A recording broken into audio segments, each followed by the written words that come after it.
प्रधानमंत्री नरेंद्र मोदी ने दावोस विश्व आर्थिक मंच को किया संबोधित। कहा, भारत आने वाले समय में विश्व की आशा आकांक्षाओं को पूरा करने वाला देश।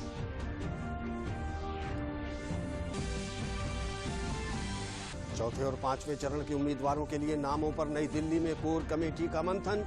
मुख्यमंत्री और उप मुख्यमंत्री समेत सभी वरिष्ठ नेता बैठक में शामिल।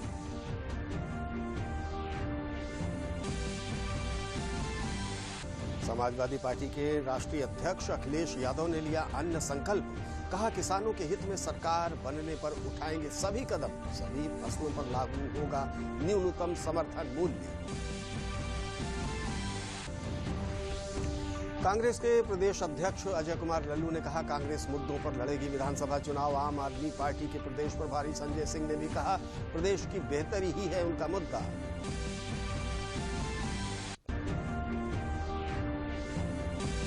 और कोविड-19 प्रबंधन की स्थिति पर लगातार मुख्यमंत्री योगी आदित्यनाथ ले रहे जायजा। एक अनुमान के अनुसार 19 जनवरी तक प्रदेश में कोरोना पीक पर, जबकि मार्च तक इसके तेजी से खत्म होने के आसार।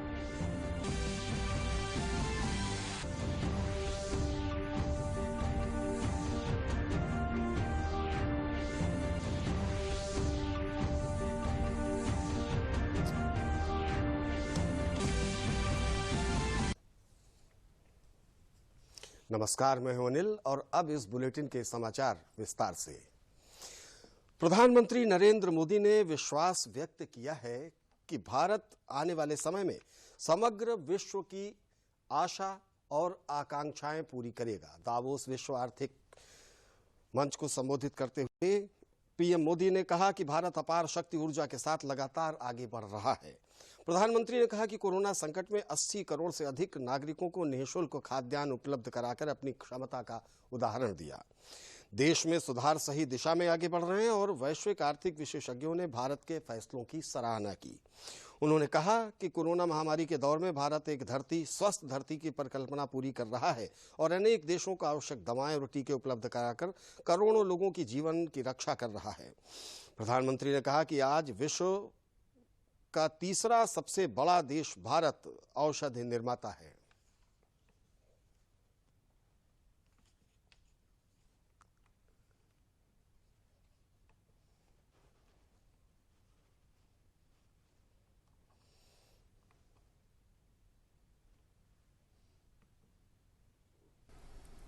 भारत जैसी मजबूत डेमोक्रेसी ने पूरे विश्व को एक खूबसूरत उपहार दिया है, एक बुके ऑफ होप दिया है। इस बुके में है हम भारतीयों का डेमोक्रेसी पर अटूट ट्रस्ट। इस बुके में है 21वीं सदी को एम्पावर करने वाली टेक्नोलॉजी। इस बुके में है हम भारतीयों का टेम्परामेंट, हम भारतीयों का टैलेंट। जिस मल्टीलिंगुअल, मल्टीकल्चरल माहौल में हम भारतीय रहते हैं, वो भारत ही नहीं बल्कि पूरे विश्व की बहुत बड़ी ताकत है। पंजाब में सियासी दलों की मांग के बाद चुनाव आयोग ने वहां मतदान की तारीख में परिवर्तन कर दिया है। पंजाब में 20 फरवरी को मतदान होगा। इस बीच पांचों चुनावी राज्यों में जमकर प्रचार और बैठकों का दौर देखने को मिल रहा है। भाजपा की दिल्ली में अहम बैठक में प्रत्याशियों के नामों से लेकर रणनीति पर चर्चा हुई, तो कांग्रेस समेत तमाम अन्य दलों की बैठकों का दौर दिन भर जारी रहा। उत्तर प्रदेश के चौथे और पांचवें चरण के उम्मीदवारों के नाम पर बैठक में मंथन किया गया। कोर ग्रुप की बैठक आज भी होगी, जिसमें बाकी बचे चरणों के लिए उम्मीदवारों के नामों की चर्चा की जाएगी। भाजपा के केंद्रीय नेतृत्व से चर्चा करने के लिए प्रदेश के मुख्यमंत्री योगी आदित्यनाथ, उप मुख्यमंत्री केशव प्रसाद मौर्य और दिनेश शर्मा, प्रदेश अध्यक्ष स्वतंत्र देव सिंह, संगठन महामंत्री सुनील बंसल सहित सभी प्रमुख नेता सोमवार से ही दिल्ली में बैठक कर रहे हैं। कि सियासी दलों की मांग को देखते हुए चुनाव आयोग ने पंजाब विधानसभा चुनाव में मतदान की तारीख को आगे बढ़ाने का फैसला किया है। पहले यह मतदान 14 फरवरी को होना था, लेकिन अब 20 फरवरी को होगा। इससे पहले लगभग सभी पार्टियों ने चुनाव आयोग से पंजाब की सभी 117 विधानसभा सीटों पर एक चरण में 14 फरवरी को होने वाले मतदान को कुछ दिनों के लिए स्थगित करने को कहा था। पार्टियों का कहना था कि राज्य के दलित समुदाय के बहुत से लोग संत रविदास की जयंती पर वाराणसी जाएंगे। रविदास जयंती 16 फरवरी को है। सभी दलों ने इसका स्वागत किया है। चुनाव आयोग के इस फैसले का स्वागत करते हैं, क्योंकि रविदास जयंती भी थी और सब लोगों की इच्छा थी कि ये जो डेट है थोड़ा आगे बढ़ाया जाए। ये प्रशंसनीय है और मैं इसकी पुरजोर हिमायत करता हूं। उधर पांचों चुनावी राज्यों में सियासी सरगर्मियां तेज होती जा रही हैं। सोमवार को दिल्ली में भाजपा के शीर्ष नेतृत्व का पंजाब के कोर ग्रुप के साथ चुनावी मंथन हुआ, जिसमें पार्टी की रणनीति और टिकटों के आवंटन पर चर्चा हुई। गौरतलब है कि पंजाब में बीजेपी का इस बार अमरिंदर सिंह की पार्टी से भी गठबंधन है। बैठक में पार्टी अध्यक्ष जेपी नड्डा, केंद्रीय गृह मंत्री अमित शाह, पंजाब प्रभारी गजेंद्र सिंह शेखावत, दुष्यंत, अश्विनी शर्मा, तरुण चुग, हरदीप सिंह पुरी, बीएल संतोष समेत बड़े नेता शामिल हुए। देर शाम यूपी के बड़े नेताओं ने भी शीर्ष नेतृत्व के साथ बैठक की। इस बैठक में मुख्यमंत्री योगी आदित्यनाथ भी शामिल हुए। उधर लखनऊ में कई दलों के नेता बीजेपी में शामिल हुए। इस मौके पर राज्य के उप मुख्यमंत्री केशव प्रसाद मौर्य ने 300 सीटें जीतने का दावा किया। भारतीय जनता पार्टी 300 से अधिक कमल खिलाकर के फिर से उत्तर प्रदेश में जो सुशासन और विकास का पर्याय बन चुकी भारतीय जनता पार्टी की सरकार बनाने का काम करेगी। मैं आज यहाँ पर यह भी कहना चाहूंगा कि समाजवादी पार्टी जो गुब्बारे में हवा एक तरह से भर जाती है, वो हवा निकलने वाली है। वहीं समाजवादी पार्टी के राष्ट्रीय अध्यक्ष अखिलेश यादव ने भी लखनऊ में प्रेस वार्ता की और अपने घोषणा पत्र में शामिल किए जाने वाले विषय को सामने रखा। और हमारे मैनिफेस्टो में इस बात को शामिल करेंगे कि सभी फसलों के लिए एमएसपी प्रदान की जाएगी और गन्ना किसानों को 15 दिन में उनका भुगतान सुनिश्चित किया जाएगा। पांचों राज्यों में कोरोना के मद्देनजर चुनाव आयोग ने विशेष गाइडलाइन जारी की है, जिसके चलते इस बार प्रचार का स्वरूप बदल गया है। इस लिहाज से सभी दल अब डिजिटल प्लेटफॉर्म पर अपनी आमद ज्यादा से ज्यादा करने में लगे हुए हैं। समाजवादी पार्टी के राष्ट्रीय अध्यक्ष अखिलेश यादव ने अन्न संकल्प लेते हुए कहा कि सपा की सरकार बनने पर किसानों के हित में कई कदम उठाए जाएंगे। अखिलेश ने मीडिया को संबोधित करते हुए कहा कि सभी फसलों के लिए एमएसपी प्रदान की जाएगी और गन्ना किसानों का भुगतान 15 दिनों के अंदर किया जाएगा। इसके साथ ही पार्टी की घोषणा पत्र में ब्याज मुक्त ऋण, सिंचाई के लिए मुफ्त बिजली की व्यवस्था भी की जाएगी।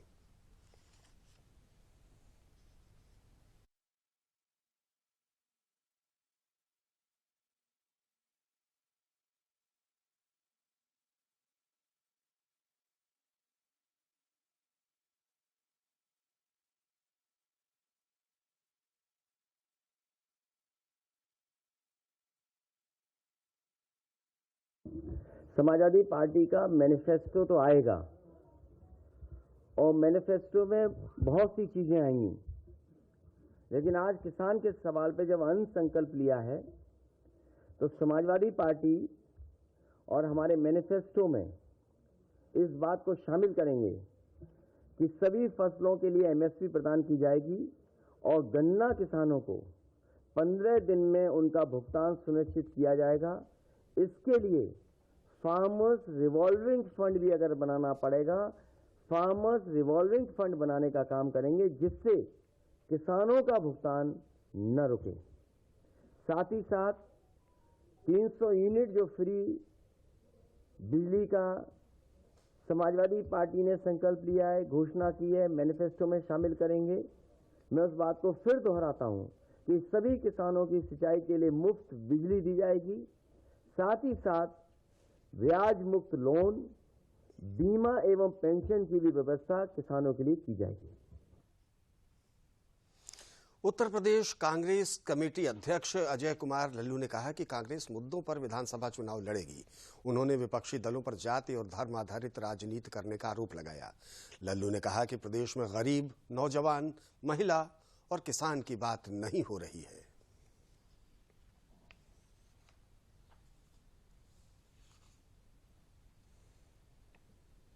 उत्तर प्रदेश के बुनियादी सवालों पर चुनाव नहीं लड़ रहे, विकास की बातें नहीं हो रही, किसान की बातें नहीं हो रही, नौजवान की बातें नहीं हो रही, गरीब की बातें नहीं हो रही, महंगाई की बातें नहीं हो रही। केवल अखिलेश यादव से नूरा कुश्ती खेल रहे हैं। कांग्रेस पार्टी ने जो घोषणा किया है, प्रतिज्ञा ली है, उसे निश्चित पूरा करेंगे और हमें भरोसा और विश्वास है कि समीकरणों की राजनीति नहीं, धर्मों की राजनीति नहीं, जाति की राजनीति नहीं, इस बार उत्तर प्रदेश में मुद्दों की राजनीति होगी और युवा, नौजवान, किसान, गांव, गरीब, महिलाएं उत्तर प्रदेश में कांग्रेस की सरकार बनाने जा रहे हैं। पूर्ण बहुमत से आधारित प्रियंका गांधी के नेतृत्व में सरकार बनाने। आम आदमी पार्टी के यूपी प्रभारी संजय सिंह ने कहा कि हमारा कोई वोट बैंक नहीं है। आम आदमी पार्टी मुद्दों की राजनीति करती है। कल लखनऊ में पत्रकारों से बात करते हुए संजय सिंह ने कहा कि राजनीतिक दलों ने अब तक जो प्रत्याशियों की लिस्ट जारी की है, उससे जनता में काफी निराशा है। उन्होंने कहा कि हमारी पार्टी ने दिल्ली में करके दिखाने का काम किया है, उसी तर्ज पर हम यूपी में भी चुनाव लड़ रहे हैं। इस अवसर पर आम आदमी पार्टी ने चुनावी गीत की लॉन्चिंग भी की। कैंडिडेट्स के चयन में अब तक जो लिस्ट आई है पार्टियों की, उसने उत्तर प्रदेश की जनता को बहुत बुरी तरीके से निराश किया है। वही घिसी पिटी राजनीति, वही चेहरे सामने आ रहे हैं जिन पर 1000 प्रश्न पहले भी उत्तर प्रदेश की जनता उठा चुकी है। और मुझे तो नहीं लगता कि इन लोगों के हाथ में अगर सत्ता जाएगी तो उत्तर प्रदेश का कोई भला होने वाला है। तो इसलिए इस पर उत्तर प्रदेश की जनता को जरूर विचार करना पड़ेगा। जो चेहरे अब तक पार्टियों की ओर से आए हैं, जो नाम उन्होंने घोषित किए हैं कैंडिडेट्स के, वो प्रदेश की जनता को निराश करने वाले हैं। मुख्यमंत्री योगी आदित्यनाथ ने गाजियाबाद में कोविड अस्पताल का निरीक्षण किया। इस अवसर पर मुख्यमंत्री ने मीडिया को संबोधित करते हुए कहा कि भारत के कोरोना प्रबंधन को सर्वत्र सराहा गया है। प्रदेश ने भी कोरोना महामारी की रोकथाम के लिए बेहतरीन प्रबंधन किया है। जनपद गाजियाबाद में कोविड के सक्रिय मामले 10,000 से अधिक हैं, लेकिन अस्पतालों में 0.1% से भी कम मरीज हैं। दूसरी लहर की तुलना में ये तीसरी लहर कम खतरनाक है। उन्होंने कहा कि हम सभी को सतर्कता व सावधानी बरतने की आवश्यकता है। सीएम योगी ने कहा कि दुनिया के सबसे बड़े टीकाकरण अभियान के अंतर्गत देश में कल तक 157 करोड़ वैक्सीन की डोज दी जा चुकी हैं। उत्तर प्रदेश ने भी इस लक्ष्य को आगे बढ़ाने में मदद की है। देश में सर्वाधिक डोज देने वाले उत्तर प्रदेश में 23 करोड़ 15 अगर हम देखेंगे तो प्रदेश के अंदर भी 1 लाख से ज्यादा हैं। और अगर हम गाजियाबाद के अंदर देखेंगे तो 10,000 से अधिक मामले एक्टिव केसेस के हैं गाजियाबाद जनपद में भी। लेकिन हॉस्पिटल में जो पेशेंट हैं वो 1% से भी कम है। और ये चीजें दिखाती हैं कि सेकेंड वेव की तुलना में ये थर्ड वेव कम खतरनाक है। लेकिन बीमारी तो है, तो बीमारी है तो इसमें सतर्कता और सावधानी बरतनी पड़ेगी। मुख्यमंत्री योगी आदित्यनाथ ने कल टीम 9 की बैठक में कहा कि प्रदेश में 18 वर्ष से अधिक उम्र के 93.90% लोगों ने टीके की पहली डोज प्राप्त कर ली है, जबकि 59.20 से अधिक लोग कोविड टीके की दोनों डोज ले चुके हैं। विगत दिवस तक 15 से 17 आयु वर्ग के लगभग 39% किशोरों ने टीका कवर प्राप्त कर लिया है और 4,09,000 पात्र लोगों को प्रीकॉशन डोज भी मिल चुकी है। विगत 24 घंटों में 2,16,152 कोरोना टेस्ट किए गए, जिसमें 15,622 नए कोरोना पॉजिटिव पाए गए। इसी अवधि में 12,402 लोग उपचारित होकर कोरोना मुक्त भी हुए। वर्तमान में कुल एक्टिव केस की संख्या 1,06,616 है। एक गांव का कस्टोडियन भी होता है, गांव का अभिभावक होता है। अपनी ग्राम पंचायत के अभिभावक के रूप में आपकी एक बड़ी जिम्मेदारी है, और जिम्मेदारी इस बात को लेकर के कि एक तीसरी लहर के दौरान अपनी गांव पे निगाह रखना। गांव की निगरानी रखने की वजह के लिए पहला हमारा प्रयास होना चाहिए कि निगरानी समिति से जुड़े हुए जितने भी लोग हैं, आंगनबाड़ी, आशा वर्कर, एएनएम, पंचायत के प्रतिनिधि, यानी जितने भी आपके पंचायत के प्रतिनिधि होंगे, पंचायत के कर्मचारी होंगे, राजस्व विभाग के उस गांव के उससे जुड़े हुए कर्मचारी होंगे, इन सब की एक टीम बनाना जो पहले से बनी हुई, इसको एक्टिव करना, घर घर सर्वे करना। सर्वे में दो चीजें, एक कोई व्यक्ति बाहर से तो नहीं आया है, सूची बना देना। दूसरा, कितने लोग हैं जिनमें कोई लक्षण है बुखार के, सर्दी जुकाम के, खांसी के या कोई अन्य मामले, उनकी सूची तैयार करना। तीसरा, कितने लोग हैं जो 15 साल से ऊपर के हैं, 15 साल से ऊपर आयु के लोगों को कितने ऐसे लोग हैं जिनको वैक्सीन की डोज दी जा चुकी, वैक्सीन लग चुकी है। 15 से 17 का तो अभी प्रारंभ हुआ है, लेकिन शेष अन्य लोगों को वैक्सीन लगाने की व्यवस्था क्या है?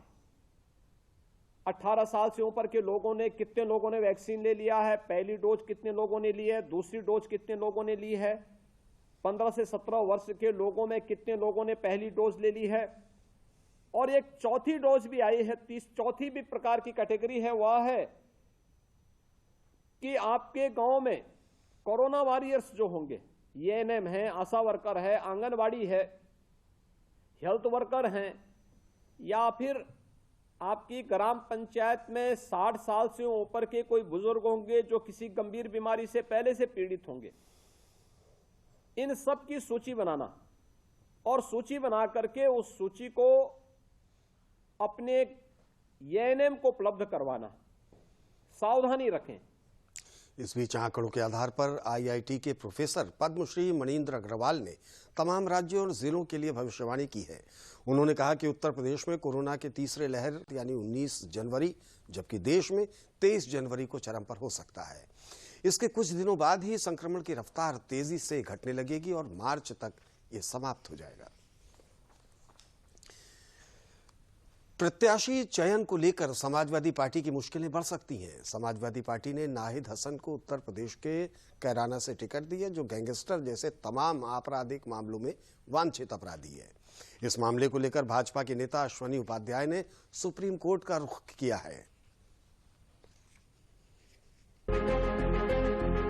यूपी विधानसभा चुनाव लड़ रही समाजवादी पार्टी की मुश्किलें बढ़ सकती हैं। बीजेपी नेता अश्विनी उपाध्याय ने समाजवादी पार्टी प्रमुख अखिलेश यादव के खिलाफ अवमानना का मुकदमा दर्ज कराने और समाजवादी पार्टी की मान्यता रद्द करने की मांग करते हुए सुप्रीम कोर्ट में एक याचिका दायर की है। अश्विनी उपाध्याय का कहना है कि समाजवादी पार्टी ने अधिक मामलों समेत गैंगस्टर एक्ट के आरोपी नाहिद हसन को यूपी के कैराना से चुनावी टिकट दिया, लेकिन उसके खिलाफ लंबित केस की जानकारी सपा की ओर से अपनी वेबसाइट या प्रिंट इलेक्ट्रॉनिक मीडिया में नहीं दी है, न ही ऐसे व्यक्ति को उम्मीदवार बनाने की वजह स्पष्ट की है। इस तरह के उम्मीदवार को चुनाव में उतारना सुप्रीम कोर्ट के आदेश का उल्लंघन है। समाजवादी पार्टी ने कैराना से एक गैंगस्टर को चुनाव मैदान में उतार दिया।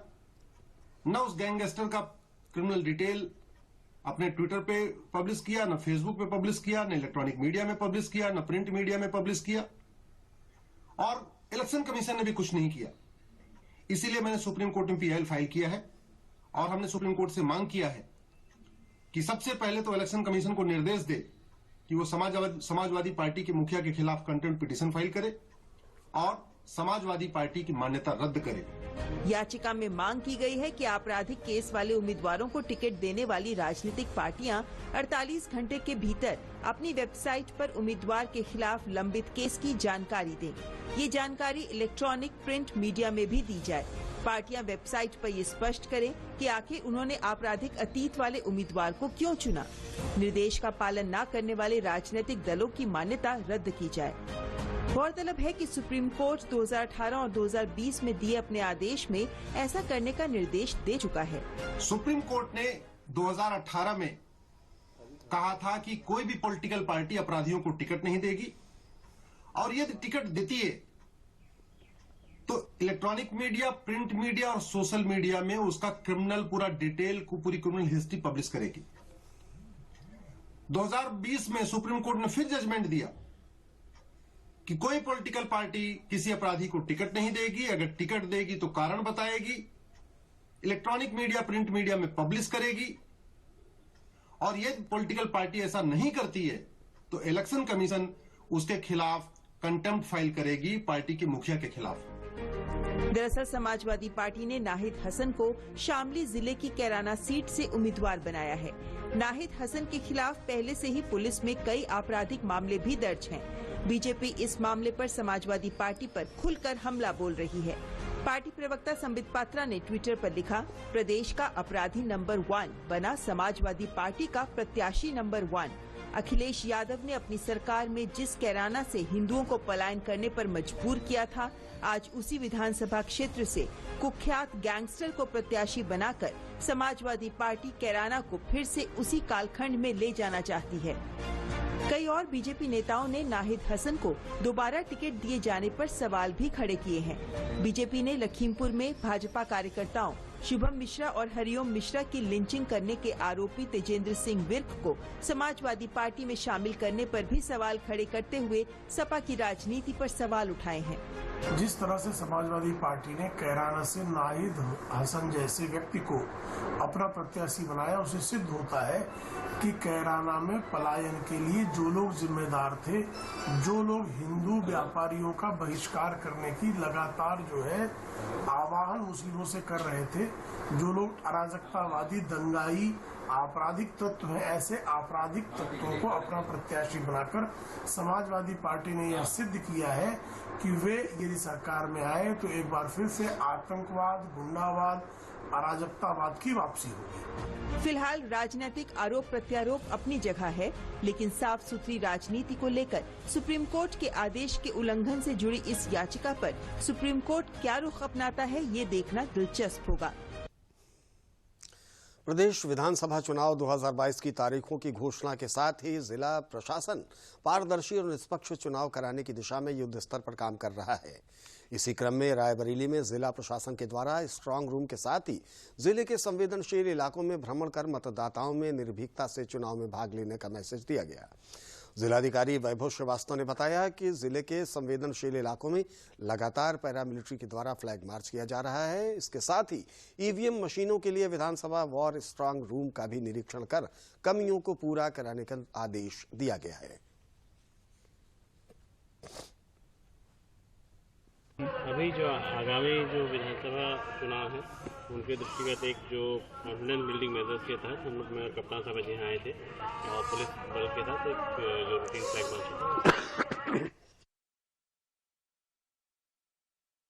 घने कोहरे के चलते ट्रेनों की लेट लतीफी और हादसों को रोकने के लिए बरेली में NER रेलवे इज्जतनगर मंडल के सभी यात्री ट्रेनों में एडवांस फॉग सेफ्टी डिवाइस लगाई है।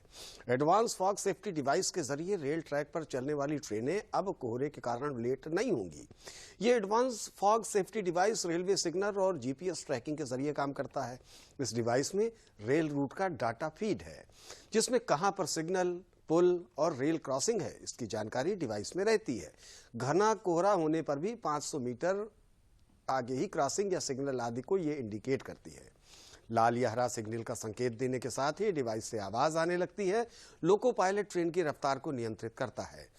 वहीं पूर्वोत्तर रेलवे इज्जतनगर रेल मंडल के जनसंपर्क अधिकारी राजेंद्र सिंह का कहना है कि रेल डिवीजन ने लोको पायलट को 163 हाईटेक फॉग सेफ्टी डिवाइस उपलब्ध करा दी हैं, जिससे कोहरे में ट्रेन संचालन होता रहे।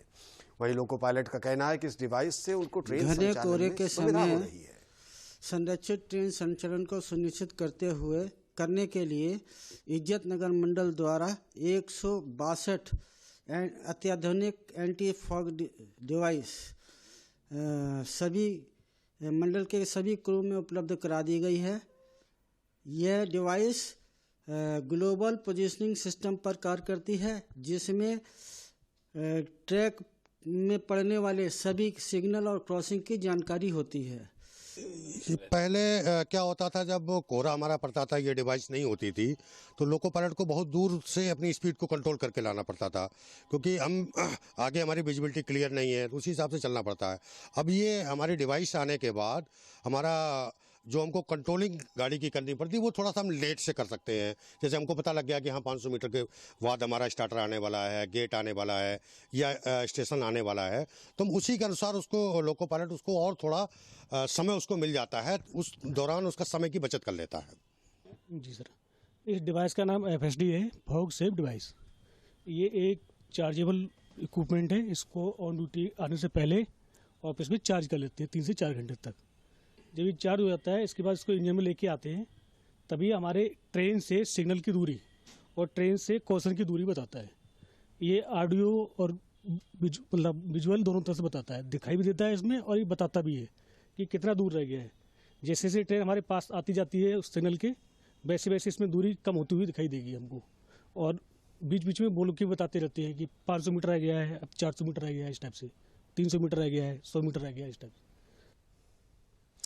प्रयागराज में चल रहे माघ मेले में सोमवार को पौष पूर्णिमा के दूसरे स्नान पर्व पर गंगा, यमुना और अदृश्य सरस्वती के संगम में श्रद्धालुओं ने आस्था की डुबकी लगाई। लोक कल्याण का यह पर्व पितरों की पूर्णिमा का पर्व है। पौष पूर्णिमा पर त्रिवेणी में स्नान और दान करने का विशेष महत्व है। संगम में स्नान के बाद लोगों ने दान पुण्य भी किया। गंगा, यमुना और अदृश्य सरस्वती के पावन संगम में श्रद्धालु स्नान कर आज से कल्पवास का संकल्प लेकर कल्पवास शुरू करेंगे। माघ मेले में सुरक्षा व्यवस्था चाक चौबंद है। घाटों पर डीप बैरिकेडिंग की गई है। NDRF और SDRF के साथ साथ जल पुलिस की तैनाती भी की गई है। माघ मेले में कोविड प्रोटोकॉल का पूरी तरीके से पालन कराया जा रहा है। आइए देखते हैं अपने संवाददाता की ये रिपोर्ट।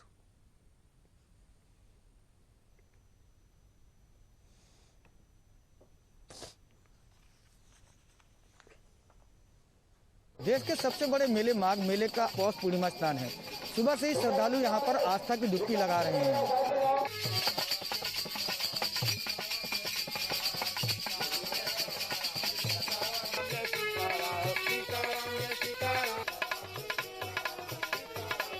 स्वयं नारायण जो है बैकुंठ से चलकर आज जो है संगम प्रयागराज उस पूर्णिमा को ही मतलब जो है भगवान स्वयं नारायण प्रयाग के धरती पे आते हैं और जितने भी तीर्थ हैं सभी तीर्थ जो है प्रयागराज के चरणों में आते हैं।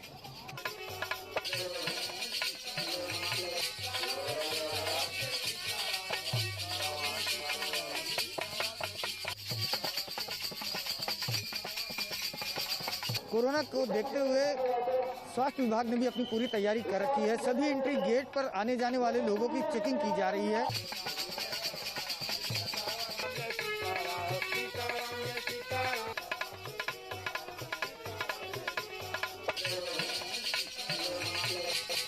मैंने अपने घर परिवार के लिए सुख शांति स्वस्थ शरीर सबका बच्चों का मांगा और पूजा अर्चना की। गंगा मैया से प्रार्थना की कि पूरे देश में जो बीमारी चल रही है वो सबके लिए अच्छा हो।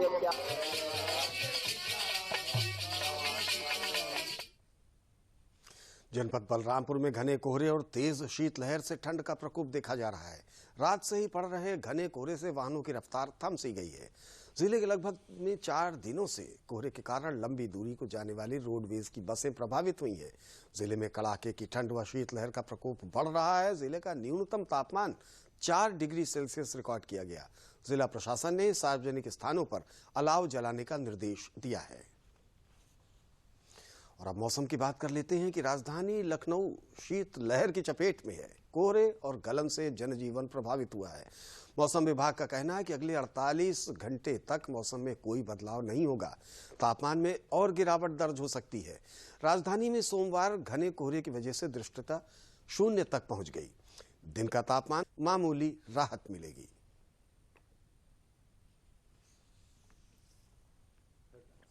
और अब इस बुलेटिन के अंत में मुख्य समाचार एक बार फिर। प्रधानमंत्री नरेंद्र मोदी ने दावोस विश्व आर्थिक मंच को किया संबोधित। कहा, भारत आने वाले समय में विश्व की आशा आकांक्षाओं को पूरा करने वाला देश।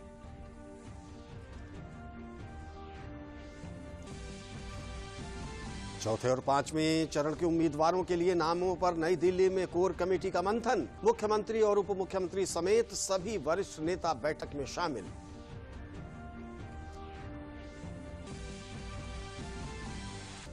समाजवादी पार्टी के राष्ट्रीय अध्यक्ष अखिलेश यादव ने लिया अन्न संकल्प। कहा, किसानों के हित में सरकार बनने पर उठाएंगे सभी कदम। सभी फसलों पर लागू होगा न्यूनतम समर्थन मूल्य। कांग्रेस के प्रदेश अध्यक्ष अजय कुमार लल्लू ने कहा, कांग्रेस मुद्दों पर लड़ेगी विधानसभा चुनाव। आम आदमी पार्टी के प्रदेश प्रभारी संजय सिंह ने भी कहा, प्रदेश की बेहतरी ही है उनका मुद्दा।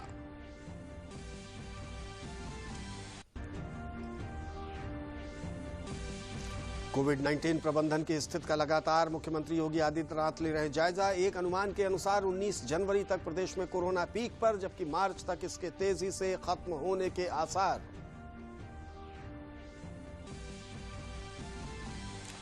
और घने कोहरे के चलते प्रदेश में गड़बड़ाया आम जनजीवन, जबकि गलन से लोगों को छूटी कपकपी।